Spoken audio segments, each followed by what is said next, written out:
સ્વામિનારાયણ સાક્ષાત્ અક્ષર પુરુષોત્તમ સર્વેભ્ય પરમં શાંતિં આનંદં સુખમર્પયેત. શ્રી સ્વામિનારાયણ ભગવાનની જય. શ્રી અક્ષર પુરુષોત્તમ મહારાજની જય. શ્રી ગુણાતીતાનંદ સ્વામી મહારાજની જય. શ્રી પ્રમુખ સ્વામી મહારાજની જય. શ્રી મહંત સ્વામી મહારાજની જય. પ્રગટ ગુરુ હરિ પરમ પૂજ્ય મહંત સ્વામી મહારાજની આજ્ઞા અને આશીર્વાદથી આપણે બધાએ નિત્ય પ્રાતઃ કથાનો લાભ લઈ રહ્યા છીએ. આજે આપણા માટે એપ્રિલ મહિનાની 4મી તારીખ એટલે 4/4/24 અને ગુરુવારનો મહાપવિત્ર દિવસ છે અને 1206મી સભા થાય છે. અને કહત હૈ સહજાનંદ એ વિષય ઉપર 857મો દિવસ થાય છે. ભગવાન સ્વામિનારાયણ આપણને સત્સંગની અંદર જોડાયા છીએ એટલે આપણે આપણા જીવનમાં પરમપદના અધિકારી બનવું હોય તો ઉપાસના સિવાય કોઈ પણ વ્યક્તિ આ પ્રમાણે પોતાના જીવનની અંદર પરમપદના અધિકારી બની શકતા નથી. અને એ ઉપાસનાની રીત પણ સમજવી પડે. આપણે તો ઘણી વખત પોતાની મનમાની માની લઈએ કે હું જે કંઈ કરું છું એ મારી ઉપાસનાનો માર્ગ કહેવાય. પરંતુ શાસ્ત્ર આપણને સ્પષ્ટપણે કહે છે કે ઉપાસના એટલે પોતાના ઈષ્ટદેવ સર્વોપરી છે, સર્વ કરતા હરતા છે, સદા દિવ્ય છે. આ ત્રણ વાત આપણે સમજતા આટલે પહોંચ્યા છીએ. આમાં દૈહિક સાધનો કંઈ કરવાના આવતા નથી, પણ અંતઃકરણપૂર્વક આપણે આ પ્રમાણે ઉપાસનામાં ભગવાનના સ્વરૂપના દર્શન કરીને એ પ્રમાણે અંતઃકરણની અંદર દ્રઢતા કરવાની છે. અને એ જો દ્રઢતા થઈ જાય તો સમજવું કે ઉપાસના. બાકી તો દરેક વ્યક્તિ ઓછા વધતા પ્રમાણમાં ભગવાનનો સ્વીકાર તો કરતા હોય છે, પણ ભક્તને જીવનની અંદર સાચી ઉપાસના એટલે આ બતાવ્યા એ લક્ષણ એ પ્રમાણે જો વર્તે તો એને સાચી ઉપાસના થઈ કહેવાય. અને તો જ કહે છે કે પરમપદના અધિકારી બને છે. મહારાજ તો આપણને કહે છે ને, કોઈ સિદ્ધ થાય છે, કોઈ દેવતા થાય છે, કોઈ પણ પ્રકારની એ સિદ્ધિ પ્રાપ્ત કરે છે, એમાં પણ ઉપાસના જેને જેટલી સમજાણી હોય એની જ તાકાત વડે કરીને એ પોતે પોતાના જીવનની અંદર એ પ્રમાણે રહે. જેમ બાળક છે પોતે પોતાના માતાના સ્તન દ્વારા દૂધ પીવે છે, કહેતા ધાવણ ધાવાય છે, અને એનું જ બળ અને એની જ તાકાત એ જિંદગી પર્યંત એ બાળક મોટો થતો જાય તેમ તેમ એનામાં વિકાસ પામતી જાય છે અને શક્તિમાન બને છે. અને એટલે જ આપણે કહે છે ને કે પુત્રના લક્ષણ પારણામાં. જે મા બાપ થકી બાળકનો જન્મ થયો છે એ માતાના સ્તન દ્વારા એણે જે દૂધ પીધું છે એ આખી જિંદગી પર્યંત એને શક્તિ આપે છે.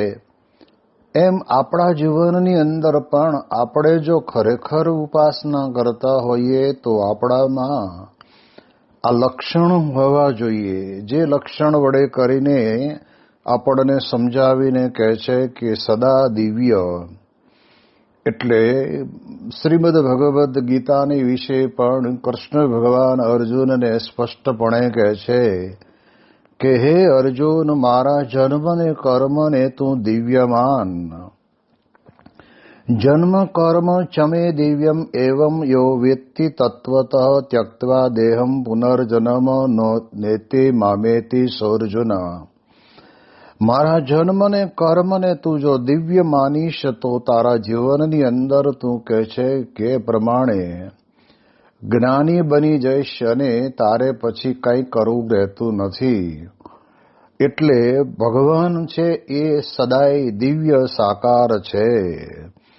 એ વાત આપણે બરાબર સમજવાની છે.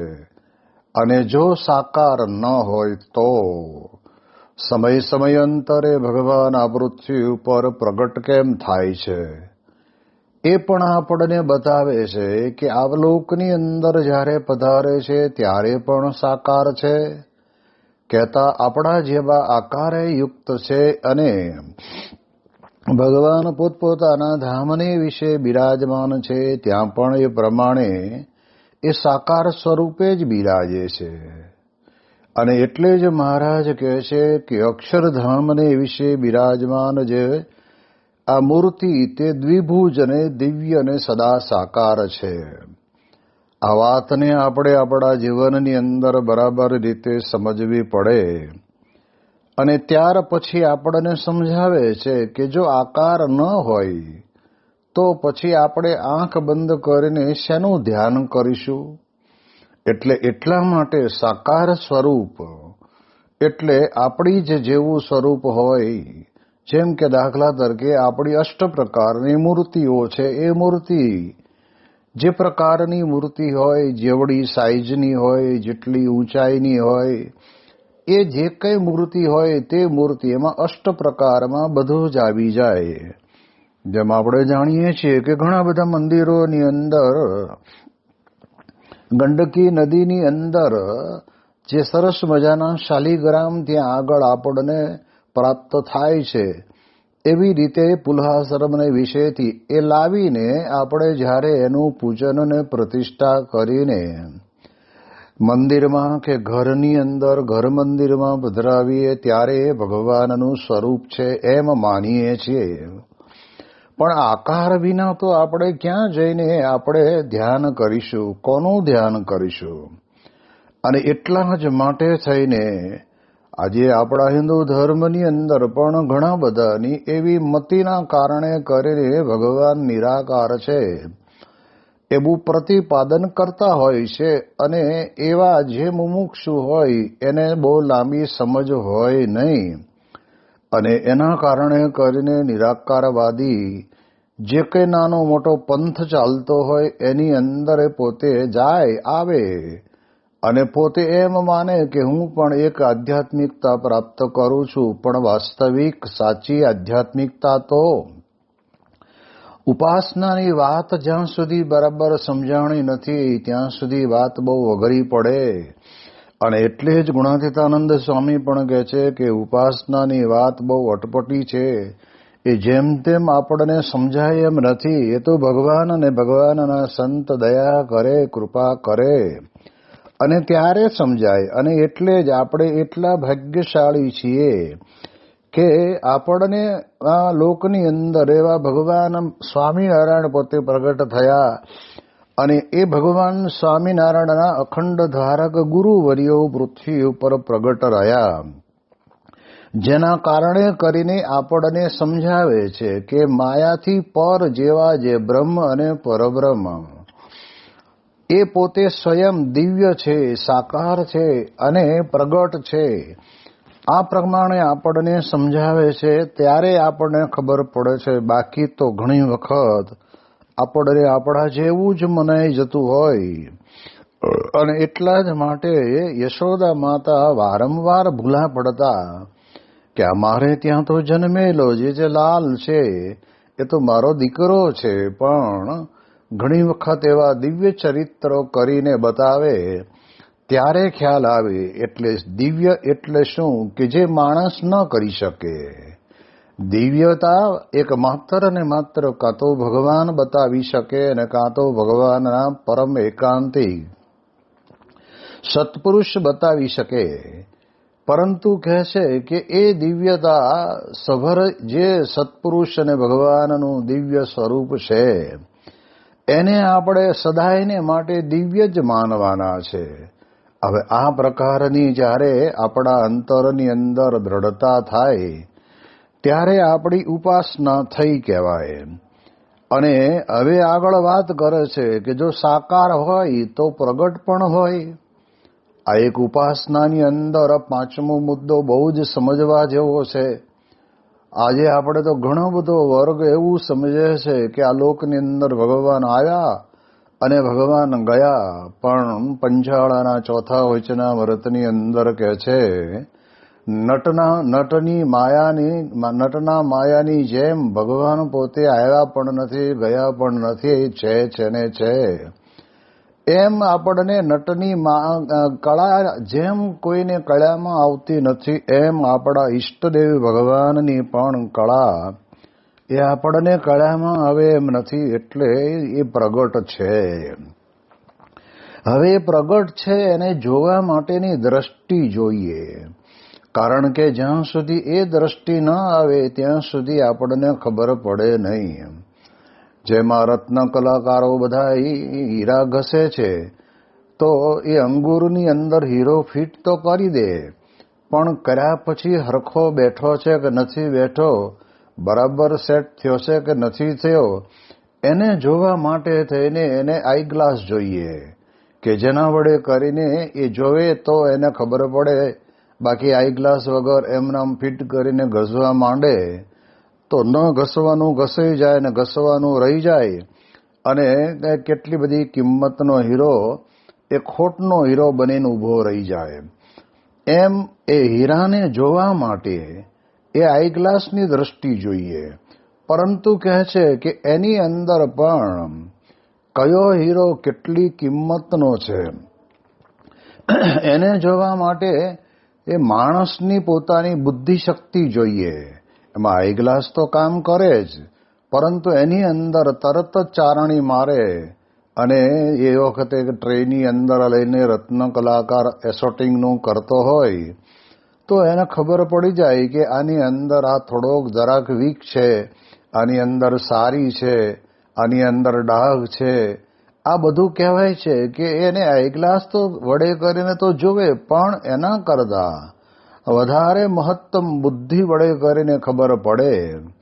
એમ સ્વામી કહે છે કે આપણને પણ આ સત્સંગની અંદર આપણે જ્યારે સંસારમાં છીએ કે ત્યાગાશ્રમમાં હોઈએ ત્યારે આપણે આપણા કર્મની પાછળ બરાબર મંડેલા હોઈએ છીએ. એટલે આપણને એમ સહેજે સહેજે ભગવાન નથી દેખાતા. ભગવાનને જોવા માટે તો જેમ સ્વામી રામકૃષ્ણ પરમહંસે પોતે વિવેકાનંદને કહેતા નરેન્દ્રને કહ્યું કે હું તને જેમ જોઉં છું એમ હું ભગવાનને જોઉં છું. હવે આટલી બધી મેધાવી શક્તિ ધરાવનાર એ નરેન્દ્ર પોતે વિવેકાનંદ પછી બન્યા, પણ એમને પણ ખબર પડતી નહોતી કે ભગવાન છે. જ્યારે સ્વામી રામકૃષ્ણ પરમહંસ એક એવા સંત હતા કે એના કારણે કરીને એમને ખબર પડી અને એમણે કહ્યું કે જેમ તને જોઉં છું એમ હું ભગવાનને જોઉં છું. આટલી વાતની અંદર પણ સામી વ્યક્તિના અંતરની અંદર વિશ્વાસ આવે ને એ જ એના જીવનની અંદર એને ભગવાનની વિશેની અસાધારણ પ્રીતિ છે અને ભગવાનને જોવે છે એની ખબર પડે. કંઈ માત્ર ને માત્ર બનાવટ કરવા માટે થઈને કંઈ નરેન્દ્રને એ પ્રમાણે કહેવાય છે કે બદલી નાખવા માટે થઈને નહીં, પણ સત્ય વાતની એમણે જ્યારે રજૂઆત કરીને ત્યારે એમના પોતાના અંતરની અંદર મનાણું. એમ આપણે ત્યાં પણ આપણને ખબર પડવી ક્યારે પડે? ભગવાન પ્રગટ છે એની. તો સ્વામી કહે છે કે માણસ ઘણી વખત પરચા પરચીની અંદર પડતો હોય છે. એવું નહીં, પરચો બતાવો એ તો કહેવાય છે ને આ લોકની અંદર કે કળથી બળથી કરી શકે જ ન કોઈ, પણ લે ખેંચી મન લાખના આપોઆપ ઈશ્વર હોય.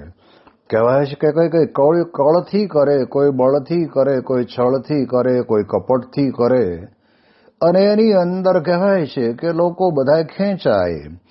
એવું નહીં માની લેવાનું કે જ્યાં બહુ જ માણસો ભેગા થતા હોય ત્યાં ભગવાનનું પ્રગટપણું હોય.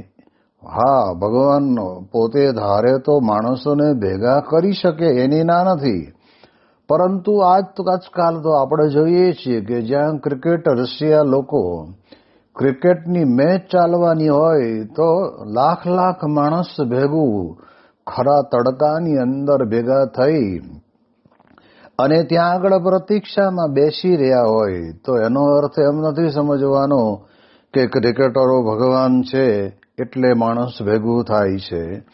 લૌકિક એન્જોયનો, જેને શોખ હોય ક્રિકેટનો, એના માટે ભેગા થાય. પણ જ્યાં આગળ કહેવાય છે કે પોતાના મનના બધા જ સંકલ્પને પડ્યા મૂકીને ભગવાનમાં જોડાઈ જાય અને ભગવાન કહે તેમ કરે. એટલે ડોંગરીજી મહારાજ પોતે વાત કરીને કહેતા ને કે ભગવાન હંમેશને માટે પૃથ્વી ઉપર સદાય પ્રગટ છે ને છે, અને એ ક્યારેય પણ તમારી પાસે કોઈ ધન સંપત્તિ માંગતા નથી, પણ તમારું મન માગે છે કે તમે મન અર્પણ કરી દો કે હે મહારાજ, હે ભગવાન, હે કૃષ્ણ પરમાત્મા, મારું મન તમને અર્પણ કર્યું, પછી તમે જેમ કહો તેમ કરવા તૈયાર છું. એ ખેંચી લે ખેંચી મન લાખના. આવા જે ભગવાન છે કે એવા જે સત્પુરુષ છે કે જેની અંદર આ પ્રમાણે ભગવાન અખંડ રહ્યા છે, ત્યાં હજારો માણસો આ પ્રમાણે કહેવાય છે કે ખેંચાઈને આવે છે. એટલે એ દ્રષ્ટિ આપણા જીવનની અંદર બરાબર સમજવા જેવી છે. એટલે મહારાજ કહે છે, અહીં આગળ આપણને સમજાવે છે કે ઉપાસનાની અંદર જો પ્રગટ ભાવ અને પ્રત્યક્ષ ભાવ નથી આવ્યો તો ઉપાસનામાં ઘણું બધું અધૂરું રહે. સ્વામી કહે છે ને કે જેમ વરરાજો હોય એ જાનના ગાડાની અંદર 3 ગાડા હોય, પણ જે ગાડામાં વરરાજો હોય એ ગાડું એ વરરાજાને લઈને એ જણજણતું અને કિલકિલોલ કરતું હોય છે. અને કહેવાય છે કે વરને લીધે જાન શોભે, એમ ભગવાન પ્રગટ પ્રત્યક્ષ પૃથ્વી ઉપર વિચરે છે. એવું જો આપણા અંતરની અંદર સમજાઈ જાય તો આપણે આપણા જીવનમાં સમજવાનું કે આપણને પણ આ પ્રમાણે કહેવાય છે કે ઉપાસનાની વાત સમજાણી છે. નહીતર તો પરોક્ષપણે તો દુનિયાની અંદર દરેક વ્યક્તિ પોતપોતાના જીવનની અંદર માને જ છે, ક્યાં નથી માનતા. અરે બ્રહ્મા જેવા બ્રહ્માને પણ ભગવાનની સ્તુતિ કરનાર, એમને પણ એક વખત તો એમ થઈ ગયું કે લાવ તપાસ તો કરું કે મેં એની સ્તુતિ કરી છે એ ભગવાન શું કરે છે, પૃથ્વી ઉપર આવ્યા છે. એ વાત તો એકદમ પાકી થઈ કે બ્રહ્મા જેવા બ્રહ્માને પણ ખબર છે કે ભગવાન પૃથ્વી ઉપર પ્રગટ થયા છે અને મેં પુષ્પવૃષ્ટિ કરીને સ્તુતિ કરી છે. તો એ બ્રહ્મા પણ કહેવાય છે કે ત્યાં આગળ ભૂલા પડ્યા કે આવી રીતે ગોવાળિયાની ભેગા રહીને એકબીજાનું એઠું ખાય એ કેમ ભગવાન કહેવાય. એના જીવનની અંદર એવી પ્રકારનો મોહ વ્યાપ્યો હતો. પણ પછી તો ભગવાને પોતે એવું ઐશ્વર્ય બતાવ્યું તો આ બધા જ વાછરડાઓને ગાયોને લઈ ગનાર બ્રહ્મા લઈ તો ગયા, પણ ભગવાન પોતે જ સ્વયં એ ગાય અને વાછરડા રૂપે આખા ગોકુળ વૃંદાવનની અંદર જેના લઈ ગયા હતા તેને ત્યાં તેવા જ રંગ, રાગ, રૂપ અને એના સ્વભાવ પ્રકૃતિ પ્રમાણેના બનીને ભગવાન રહ્યા. હવે વિચાર કરીએ તો બ્રહ્માજી તો પોતે ભગવાનની આજ્ઞા વડે કરીને આ સૃષ્ટિનું સર્જન કરે છે, જ્યારે ભગવાન તો સ્વયં છે. એટલે એમને તો કાં કરવું સહજ છે. તો એ જો પ્રગટ હતા તો, અને પછી 12 મહિના પછી આવીને જોયું ત્યારે ખબર પડી કે આ મારા જેવા જ હું જે લઈ ગયો એવા ને એવા જ પૂછે છે કે ગાય વાછરડા ક્યાંથી આવ્યા, નક્કી ભગવાન છે. અને ત્યારે ભાગવતની અંદર પછી ભગવાન વેદવ્યાસ બ્રહ્મા પોતે જે સ્વયં પોતે બોલે છે એ શ્લોકને લખે છે, અહો ભાગ્યમ નંદગોપ વ્રજોકશામ યનમિત્રમ પરમાનંદમ પૂર્ણમ બ્રહ્મ સનાતનમ. અહો ભાગ્યમ નંદગોપ વ્રજોકશામ. કહે છે બ્રહ્માને જ્યારે ખબર પડી કે આ મારા કરતા પણ અતિ મોટા હોવા જોઈએ અને ત્યારે આવી રીતે એ ગાયો વાછરડાઓ એવા ને એવા જ કરી દે, એટલે એનાથી બોલાઈ ગયું કે અહો ભાગ્ય છે આ વ્રજને, નંદને, ગોપાળને રહેનારા બધાને કે જેના મિત્ર ભગવાન બન્યા છે. એટલે ભગવાન પ્રગટ છે અને પ્રત્યક્ષ છે એ વાતને તો આપણે આપણા જીવનની અંદર સમજવી જ રહી. જો ન સમજાણું ને તો સામે કે ત્યાં સુધી આપણે ખોટું કરવામાં પાછા પડશું નહીં, ચોરી કરવામાં પાછા પડશું નહીં. હિન્દુ હોવા છતાં પણ આપણે ન ખાવાની અભક્ષ્ય વસ્તુ ખાવામાં પાછા પડશો નહીં.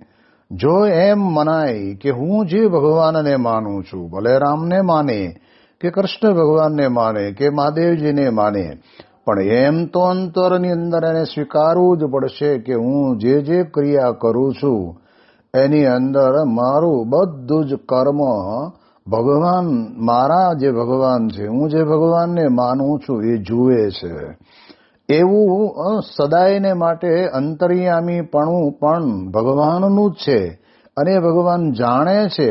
અને આપણને પણ અંતરની અંદર પ્રતીતિ થાય કે અમે આજે કર્યું એ ખોટું કર્યું, એવું જ્યારે આપણે અંતરમાં મનાય ત્યારે સમજવું કે આ લોકની અંદર કહેવાય છે કે ભગવાન પ્રગટ છે.